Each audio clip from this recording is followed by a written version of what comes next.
Abelardo. Thoughts on Abelardo? Firmes por la patria. A lot of people are saying I'm the next. I'm watching a bit of Tate Brothers here on the laptop. Let me put the Natty Republic on. A lot of people are saying that I'm the next Abelardo. Thoughts on that? On the rumours that I'm the next Abelardo? What a compliment. No greater compliment. Colombia got the best possible president we could get. So happy. If you're Colombian and you have a relatively good functioning brain, you should be very happy about what happened. Was Abelardo... I heard a rumour Abelardo was in the adult movie business before he was in politics. He did. He was the best. He was the best performer. All right, gentlemen, it's the rest day Q&A. Let's get down to business, why don't we? I'm having one of my meals here. Oats, jam, 6 medium eggs. It's boiling hot. I've got the fan on the back so you can hear that. Got a nice ice cold Fanta as well. Let's get down to it. All right, first question is from Abelardo? Abelardo.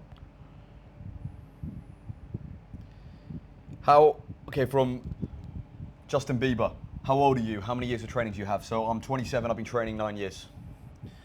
Next question from Hamza Smith. Out of curiosity, why don't you try low, moderate volume, high intensity and high carb in cuts? I know you respect TNF and understand his philosophy, but he preached you can gain strength in a cut and done it himself, as well as the sphere of popular lifters around him with their clients too. I tried it and it works. Curious, why don't you give it or go on your next shot as there's no harm in trying it, even if you're too. So gaining strength on a cut, I don't care I don't care how many carbs you're having. I don't care. I don't care what level of volume you're doing, whether you're doing moderate volume, high intensity, or high volume, whatever you. I don't care. I'm not going to be as strong as I am at 220, 230 pounds as I am at 175. It's impossible. I'm not gaining strength on a cut. My squat is not going to go up at 175 compared to what it was at 230. It just isn't. Zero chance. As a natty, impossible. It's You not. gotta be pumping gear. I'm not gaining strength on a cut, bro. The only guys that can do that are gym newbies that haven't been training that long. And once you get to a certain level, you should be training for a long time. I don't care what training system you're running. I don't care what your nutrition is. I'm not going to be the same level of strength on incline dumbbells as I am peak bulk, peak cut. It's just not going to happen, my bro. It's part of the game. You're going to lose strength. It's inevitable, my brother.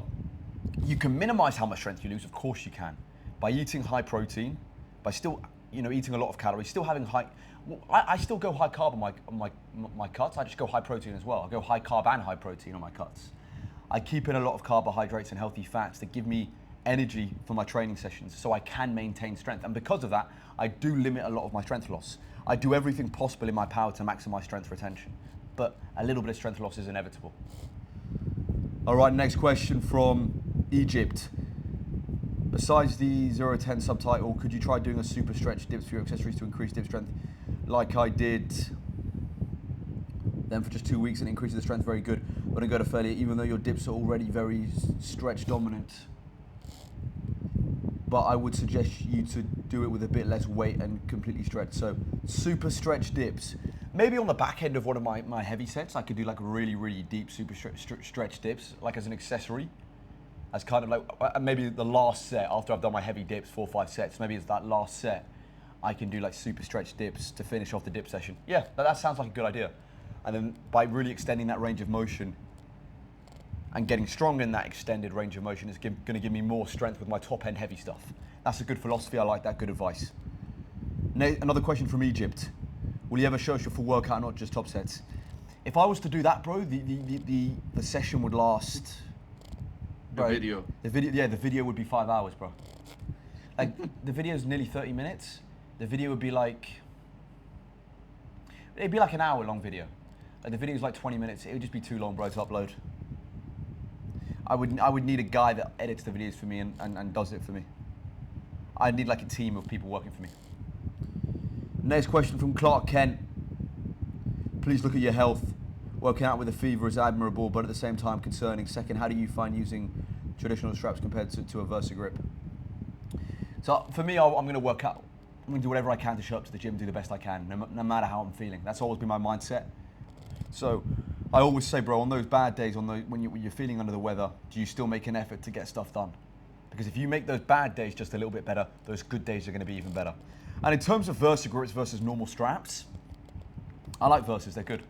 I'll always be a figure 8 guy, just because figure 8s, there's zero chance you lose grip, particularly on heavy deadlifts. Traditional ones are the best, in my opinion. I like traditional ones, but if you're going for a heavy deadlift, like I've had times where the straps can unravel. I like them. Traditional straps are good, and they're the most applicable to 99% of exercises. I like figure 8s, and the thing with figure 8s is they can be hard to strap on some machines. And particularly if the handle's quite thick, you might struggle to get the figure 8s on.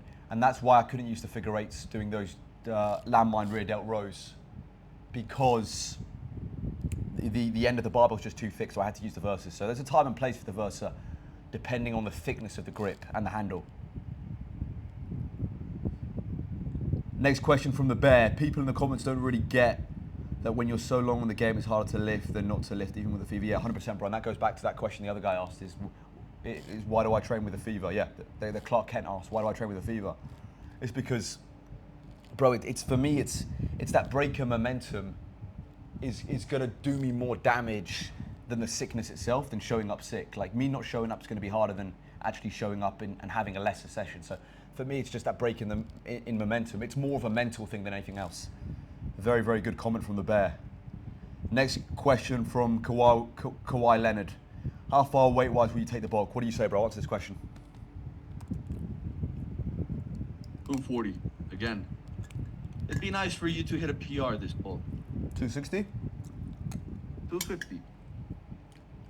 120 kilo. What's that? 275? I like that. Class. 120 keys. I like that. Let's do 20 it. kilo above the triple D, above 100. Holy fuck. I'm going to give it a shot. 120 kilos to go.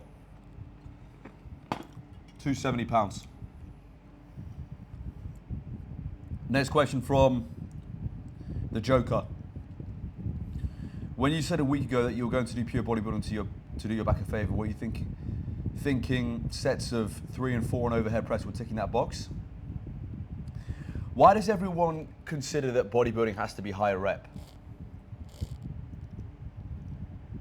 But loads of great all-time bodybuilders still trained in very, very low rep ranges.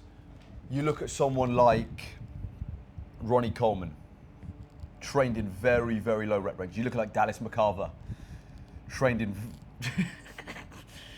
Look at someone like... Cedric McMillan. Cedric McMillan, Sean Roden, all these guys. You look at someone like... Mountain Dog, John Meadows. Great example. So we're naming guys who are either had life-changing injuries or who have unfortunately all passed away. God rest their souls.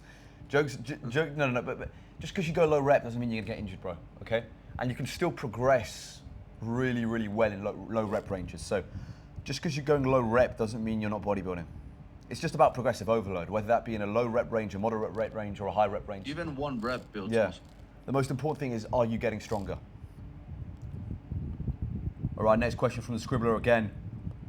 1 minute you're about longevity and how you're going to be doing this when you're 80 and you go and grind yourself into the dust with super heavy low reps week after week, even with while injured and sick. You are not thinking clearly, my bro. Your way of training is all heart and no head. You've built a lot of muscle training like that, but don't mistake that for it being sustainable. So, bro, I've done this for nearly a decade. I picked up a minor deadlift injury and I'm no longer deadlifting. And my lower back feels night and day difference compared to what it was feeling before. So I am being intelligent. If I was being an idiot, I would continue deadlifting and squatting. I've taken those movements out. I'm not deadlifting and squatting anymore. So I am being intelligent with it. I'm not taking the bloody piss. And a lot of people are so scared of training hard themselves that they like to brand people who train hard as being idiots, because they know deep down they can't train hard themselves. Final question from Kryptonite. What happened to the bro split you used to preach about? You take this, Playboy. I don't know. I mean, I think when it comes to, I mean, you eventually, I think you've been running for bulks more at PPL at double frequency, and for cuts you tend to do more of the bro split. But I think it's a great split. I think you should go back to it eventually. I mean, once you're done with this, because also you don't want to be running the exact same split year round. So yeah, definitely still in the books. Very efficient split to run. Yeah, listen, I'll come back to it on the cut, most likely. Maybe on the bulk, the back end of the bulk. Last bulk, I finished the bulk with it and then started the cut with it. It was a good way to transition from the bulking to the cutting phase, so I might do that again. We'll see. Who knows, I might even throw it in mid-bulk, we'll see. I do like the bro split, and the bro split will always be my favourite split deep down as well. I like the idea of just going in, destroying a single muscle group with loads of volume, and it suits my training style very well, and then forgetting about that muscle for the rest of the week, and then coming back to it. I actually do like that, and I will go back to the bro split eventually, I promise you that. All right, boys, that's the rest day Q&A done and dusted. Any questions, put them in the comment section. Nick Kajazi, the founder of the Mendes Cartel, the Natty King, the last true Natty Crusader, the one true heir to O'Hearn's Natty Throne, and the president of the Natty Republic, El Presidente himself, the co-founder, El Vice Presidente. Subscribe to this channel, follow me on Instagram and TikTok. Boys, join the Natty Republic. That's where you have full access to all of my nutrition and training programs. Link in the description. And if you want to go even further than just being in the Natty Republic and you actually want full-on premium one-to-one coaching, go to my Instagram, link in the description, and DM me the word cartel. Natty Republic most coming soon. And as always, long live King Charles III, and God bless Sir Winston bloody Churchill. Sir Winston Churchill. And as always, long live King Charles III, and God bless Sir Winston Churchill. Let's do a quick thumbnail.